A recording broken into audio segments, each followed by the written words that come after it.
Hello dear nursing officers, मैं दरन सैनी आप सबका स्वागत करता हूं टीएसएल में।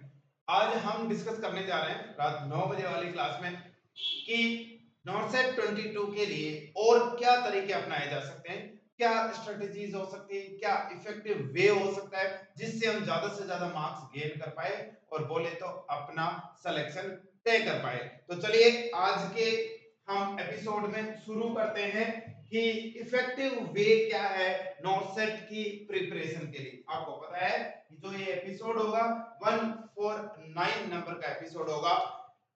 आपके लिए मैं ये चीज बता देता हूं कि क्लास नंबर 130 से हमने स्टार्ट किया है कि how to prepare for NORCET 22 exam and today is 149 number episode.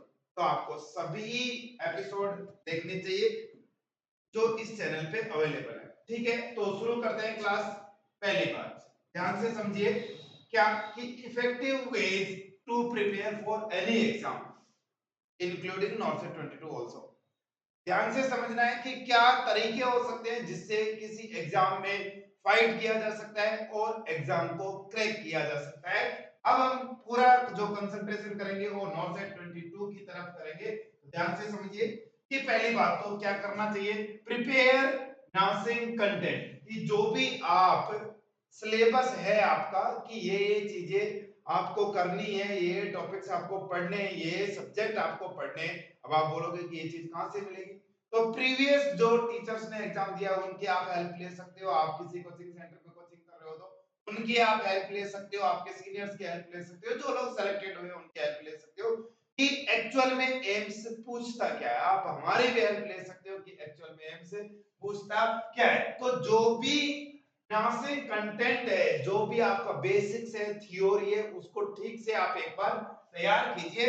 उसके बाद ही आगे की बातें शुरू होंगी, बाद ही सारी स्ट्रेटेजी काम करेगी। दूसरा पॉइंट ये है अप्लाई टेस्ट टेकिंग स्ट्रेटेजीज। देखिए जैसे ही आपका नर्सिंग थ्योरी का कंटेंट तैयार हो जाता है तो आपको टेस्ट टेकिंग स्ट्रेटेजीज पे काम करना होगा। मोस्ट ऑफ लोगों की बात करें, टीचर्स की बात करें, तो वो बहुत अच्छी मेहनत कर रहे हैं कि कंटेंट तैयार कराने पे, बट टेस्ट टेकिंग स्ट्रेटेजी पे अब तक स्टूडेंट ही मेहनत कर रहा है, टीचर्स इस पे ज्यादा कुछ नहीं बोल रहे हैं। वजह क्या पता क्या रही होगी, हो सकता है टाइम की कोई कमी हो। तो टेस्ट टेकिंग स्ट्रेटजीज मतलब कैसे आपको क्वेश्चन अटेंड करना है। आपको थ्योरी आ गई है, आपके पास कंटेंट है, आपके पास नॉलेज है, उसको एप्लीकेशन कैसे करना है, आपको जजमेंट तक कैसे पहुंचना है, एग्जाम में आए हुए क्वेश्चन को कैसे आपको आंसर करना है, उनको बोलते हैं टेस्ट टेकिंग स्ट्रेटजीज। यदि आप टीएसएल की तरफ से इस पे और वीडियो चाहते हैं तो और भी हम बनाएंगे। वैसे हमने कंप्लीट स्ट्रेटजीज जो क्लास नंबर 130 से अपलोड करना शुरू हुआ है और आज 149 नंबर की क्लास है, एक क्लास और होगी, उसके बाद में सारी स्ट्रेटजी खत्म हो जाएगी। तो आप हमारे YouTube चैनल से भी ये क्लासेस देख सकते हो और टीएसएल मोबाइल एप्लीकेशन से भी ये क्लासेस आप देख सकते हो। ठीक है, तो क्या करना है, पहले कंटेंट तैयार करना है। दूसरा पॉइंट क्या है कि आपको समझना है कि टेस्ट टेकिंग स्ट्रेटजीज क्या होती है। थर्ड पॉइंट की तरफ चलते हैं कि क्या करना है। फिर जो आपने टेस्ट टेकिंग स्ट्रेटजी समझी है कि कैसे प्रायोरिटी बेस्ड क्वेश्चन को कैसे सोल्व करना है, नर्सिंग प्रोसेस वाले क्वेश्चन को कैसे सोल्व करना है, इंप्लीमेंटेशन वाले क्वेश्चन को कैसे सोल्व करना है, मास्लो हायरार्की वाले क्वेश्चन को कैसे सोल्व करना है, जो आपने ये चीज समझी है उनको कीजिए प्रैक्टिस। ठीक है, क्वेश्चंस पे आप जितनी ज्यादा कर सकते हो उतनी प्रैक्टिस कीजिए। कोई स्टूडेंट बोलता है कि भाई नॉर्सेट के लिए कितने टेस्ट आपको देने चाहिए प्रैक्टिस टेस्ट, तो मैं कह रहा हूं इफेक्टिवली दें तो 50 टेस्ट तो कम से कम आपको देने ही चाहिए। इससे क्या होगा कि आपके टेस्ट टेकिंग स्ट्रेटजीज का एप्लीकेशन आपका मजबूत होगा, जिससे आपको पता लग पाएगा कि हाँ जो मैंने सीखा उसको अप्लाई कैसे करना है। अब मान लो इसका बेस्ट वे क्या है वो समझाने की मैं कोशिश कर रहा हूं। मान लो आपने एक टेस्ट दिया तो आप उस टेस्ट को रिव्यू कीजिए कि मेरे कौन से सेक्शन से, कौन से कंटेंट से मेरे क्वेश्चन गलत हो रहे हैं, और उस कंटेंट को आपको यदि गलत हो रहे तो फिर से पढ़ने की जरूरत है। इसके लिए आप आपके कोचिंग सेंटर की हेल्प ले सकते हो, आप बुक्स पढ़ सकते हो, गाइडों से दूर रहे बुक पढ़ सकते हो, और इसके अलावा आप आपके सब्जेक्ट टीचर या फिर सेल्फ स्टडी भी आप इस पे कर सकते हो कि उस कंटेंट को जिसमें वीक है उसको इंप्रूव कीजिए। इंप्रूव करने के बाद जो आपका शुरू होगा वो होगा इंप्रूव करने के बाद फिर से आप टेस्ट दीजिए और देखिए कि कितना इंप्रूवमेंट हो रहा है। और हर एक टेस्ट में ये टेस्ट टेकिंग स्ट्रेटजीज आपको पता है जो हमने बताई है वो अप्लाई कीजिए। उसके बाद फिर से टेस्ट दीजिए, फिर वीक सेक्शन ढूंढिए, उस पे काम कीजिए, फिर से टेस्ट दीजिए, मतलब उसके बाद practice more and more, practice practice practice. ये आप करते रहेंगे 50-60, मैं तो कह रहा हूँ कि 100 टेस्ट तक भी आप ये करते हो तो आपकी टेस्ट टेकिंग स्ट्रेटजीज बहुत रिफाइन हो जाएंगी, नेगेटिव भी आपके कंट्रोल होंगे और डेफिनेटली आप सिलेक्शन तक जा पाएंगे। तो क्या चीज बताइए कि कंटेंट प्रिपेयर कीजिए, स्ट्रेटजीज प्रिपेयर कीजिए, उनको फिर प्रैक्टिस कीजिए, फिर वीक सेक्शन क्या है मतलब किसमें क्वेश्चन गलत हो रहे हैं उसको इंप्रूव कीजिए, फिर से टेस्ट दीजिए, फिर यही सेम चीज करना है, बार बार ये चीज करेंगे तो डेफिनेटली आपको सिलेक्शन की ओर जाने में ज्यादा परेशानी नहीं होगी। दूसरी बात, जैसे ही आप ये टेस्ट टेकिंग स्ट्रेटजीज पे काम करना शुरू करेंगे तो आपको कुछ चीजें यहाँ पे क्वेश्चंस दिमाग में आएंगे, क्योंकि जो आपको पता है कि मैंने पढ़ाने में ही इतना टाइम लग गया कि क्लास नंबर 130 से हम 149 पे आज बात कर रहे हैं, मतलब करीब करीब 20 के समथिंग क्लासेस मैंने अपलोड किए कि how to attend the question paper, इसके ऊपर मैं बात कर रहा हूँ। 20 क्लासेज में इस पे कर चुका हूँ। तो ये क्या हमारा समय खाएगी, क्या हमको हर क्वेश्चन में ये चीज अप्लाई करनी चाहिए? ऐसे कुछ क्वेश्चन आपके दिमाग में आएंगे तो मैंने यहाँ पे कुछ संभावित क्वेश्चन रखे हैं जो आपके दिमाग में आ सकते हैं और उनको यहाँ पे सॉल्व करने की कोशिश हम कर रहे हैं। पहली बात, क्या आपके दिमाग में ये सब क्वेश्चन आते हैं? ध्यान से समझिए क्वेश्चन को। पहला क्वेश्चन जैसे I am terrible at mock test, is this really going to help me? कि जब मैं ये नॉट सेट के लिए मॉक टेस्ट या मॉडल टेस्ट या मेजर टेस्ट देता हूं नॉट सेट जैसा, तो मैं थोड़ा परेशान हो जाता हूं। क्या मुझे ऐसे लगता है क्या ये टेस्ट मेरी हेल्प करेंगे जब एक्चुअल एग्जाम होगा तब? क्या ऐसा सवाल आपके दिमाग में आता है? तो ध्यान से समझिएगा, टीएसएल आपको जो मॉक टेस्ट प्रोवाइड कर रहा है, जो टेस्ट सीरीज प्रोवाइड कर रहा है, उसके रिगार्डिंग मैं आपको एक चीज जवाब देने की यहाँ पे कोशिश कर रहा हूँ, ध्यान से समझिएगा। ठीक है, यस डेफिनेटली जो आप मॉक टेस्ट दे रहे हो ये आपका मेन एग्जाम में हेल्प करेगा ही करेगा। ठीक है, आपको इसको करना क्या है, कैसे फायदा उठाना है, ध्यान से समझिए। Read the content at least 3 time.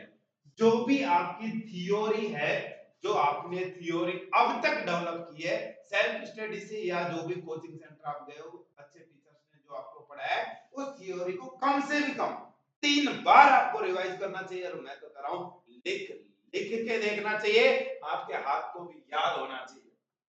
दूसरी बात, practice MCQ by strategies with help of notes. कि आपने स्ट्रेटजीज डेवलप की है कि भाई पहले हम फिजियोलॉजिकल नीड को लेंगे, बेसिक नीड को लेंगे, उसके बाद फिजियोलॉजिकल नीड, फिर नीड सिक्योरिटी एंड सेफ्टी, फिर लव एंड बिलोंगिंगनेस। जो आपने चार्ट्स बनाए हैं, तो टेस्ट टेकिंग स्ट्रेटजीज बोले तो क्लास नंबर 130 से 149 तक जो आपने चार्ट बनाए, एक स्टेप्स लिखे, उन स्टेप्स को नोट्स में देखते हुए प्रैक्टिस कीजिए पहले।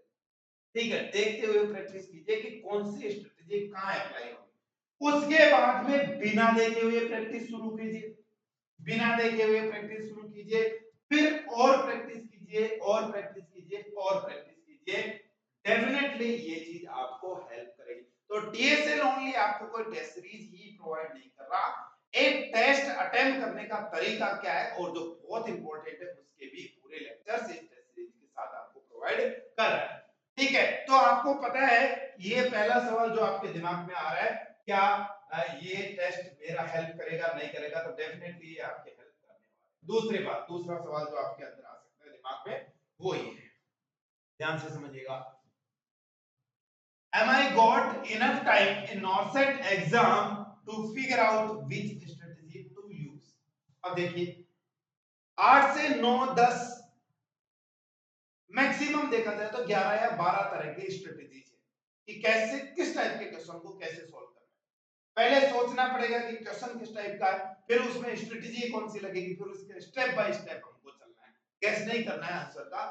तो क्या मुझे इतना टाइम मिलेगा नॉर्सेट एग्जाम में कि मैं ये डिसाइड कर सकूं कि कौन सी स्ट्रेटेजी इस पे लगेगी और मैं उसके हिसाब से आंसर सेलेक्ट कर पाऊं? तो आंसर है yes, it is the issue. क्या मतलब?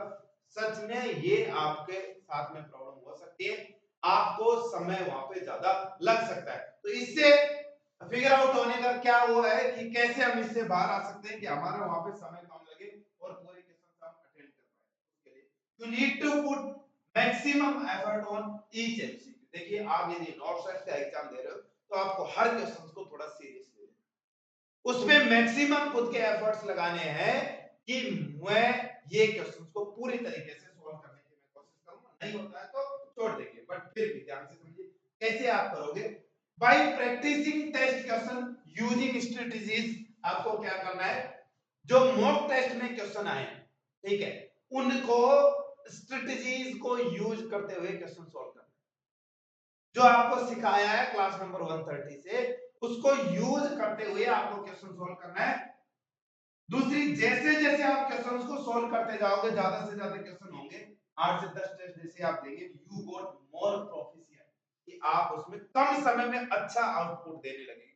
पहले जैसे एक क्वेश्चन को पढ़ने में आपके करीब 15 मिनट लग जा रहे थे, अब वही क्वेश्चन आप 6-7 मिनट में करने लगोगे।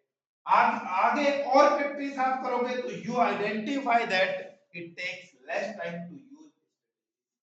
जैसे ही आप इसकी प्रैक्टिस करोगे, ज्यादा टेस्ट की जैसे ही प्रैक्टिस होगी, आपको क्वेश्चन देखते ही समझ जाओगे प्रैक्टिस से ही कि इसमें कौन सी स्ट्रेटेजी काम आएगी, और तब तक आपको ये स्टेप भी याद हो चुकी होगी। तो ये कम समय लास्ट में लेगा, तो उतना नहीं होगा कि आपका समय ही खराब कर दे। हाँ, यदि आपने प्रैक्टिस नहीं की है तो हो सकता है आपका ये ज्यादा समय कंज्यूम करे, तो आपको प्रैक्टिस बहुत ज्यादा करने की जरूरत है।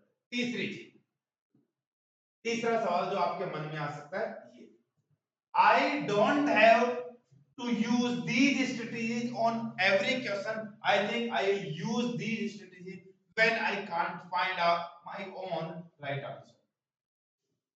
कि मुझे ऐसे लगता है कि मुझे हर क्वेश्चन पे ये जो स्ट्रेटजी बताई गई है वो काम में नहीं लेनी चाहिए, मुझे वही ये स्ट्रेटजी काम में लेनी चाहिए जो क्वेश्चन पे मैं आंसर सेलेक्ट नहीं कर पा रहा हूं, उसी में ये स्ट्रेटजी काम में लेनी चाहिए।